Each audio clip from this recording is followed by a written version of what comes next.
kitchen was the place that you really wanted him to get the point not to cross that line into the kitchen and whatnot. So I have a makeshift little back area here, which I'm going to have Rainbow stay. And, you know, I'm really going to distract him by having some treats in a little bowl up here, and he's going to be able to smell them and hear them shaking around in there.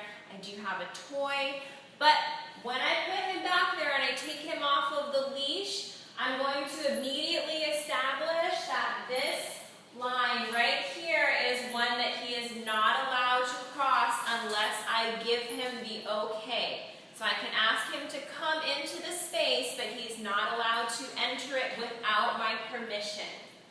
Now he's busy investigating the area right now, but I'm going to put him in the back area here. I'm going to take off his leash, and when I do ask him to stay in this back area, I'm not going to actually physically touch him and move him back there. He's going to have to do that himself in order to truly understand what I'm asking him to do.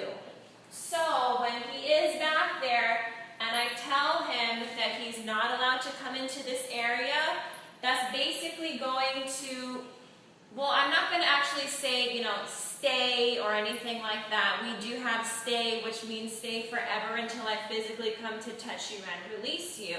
But I simply just want him to not cross that line back there. Rainbow. Now he's such a good boy. He knows his name. He's doing a great job with all of his other trainings I saw. So we're going to be working on this right now. Good boy. Sit. Sit. Sit. Sit. Oh, good. All right, so I'm going to establish my area. You know, this is the boundary line here. Just going to wait for him to eventually come back to this area.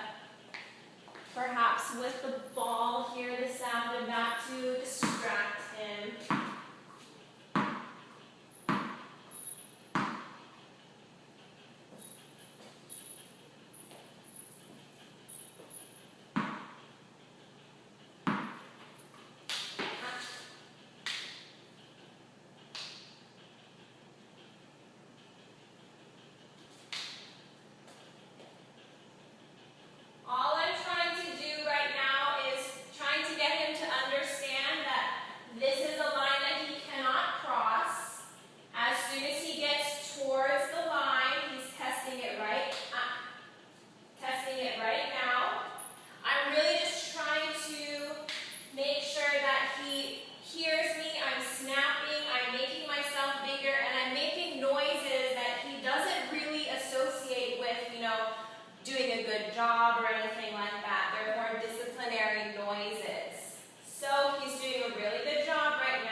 Wondering why I'm not letting him pass this line, but he knows right now that there's something going on.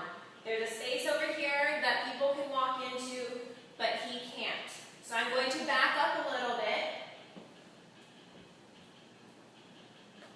and I'm going to wait just a second.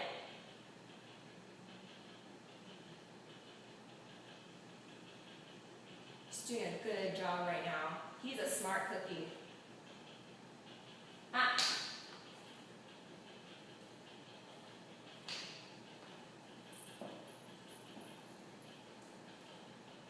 So basically right now, I'm not actually giving him a specific command. I'm using my body language and also the snapping sounds and the voices, well, the sound of my voice that I'm making to get him to understand that this is my line and he's not allowed to come over it. All right, so he's doing a good job.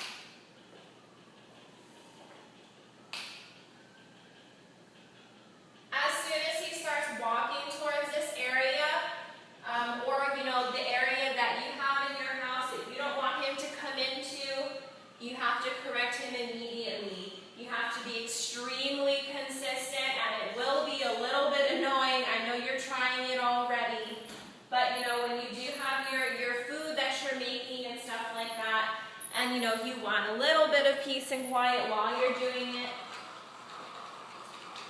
I have food here, well, I have some treats in this container.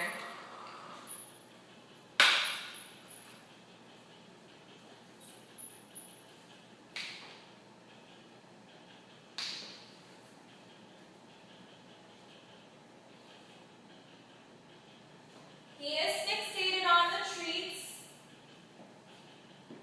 He knows that there's goodies inside.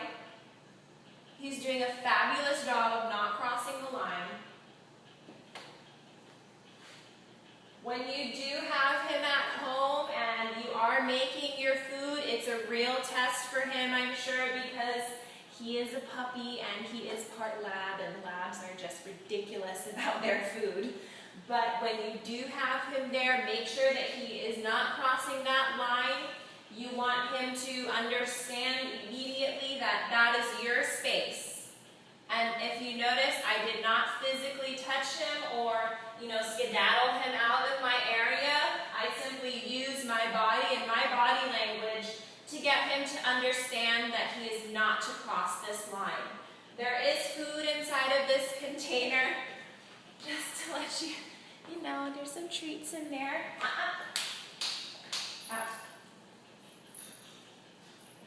He did cross the line.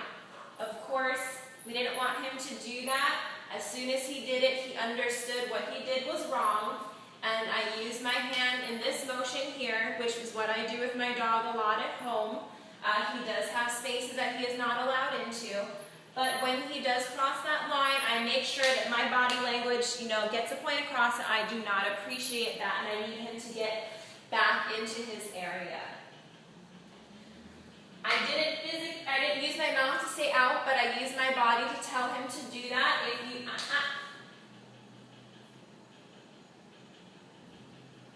If you do use, you know, your outward, make sure that you do have a hand signal to go along with it in the event that maybe they're a little bit distracted by something. You know that they understand your signals and also your voice. This is what we want. Exactly what we want. He's doing great right now. Really, really good. He has the food in front of him here.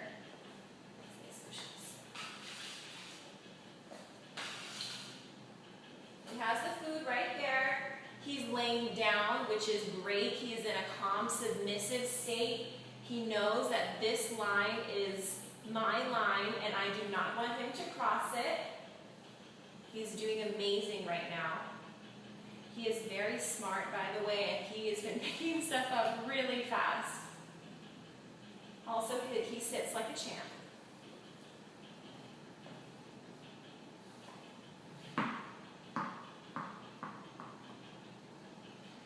So when he does decide to move into your space that you don't want him to come into, immediately correct him. He responds very well to the snapping and also to gestures.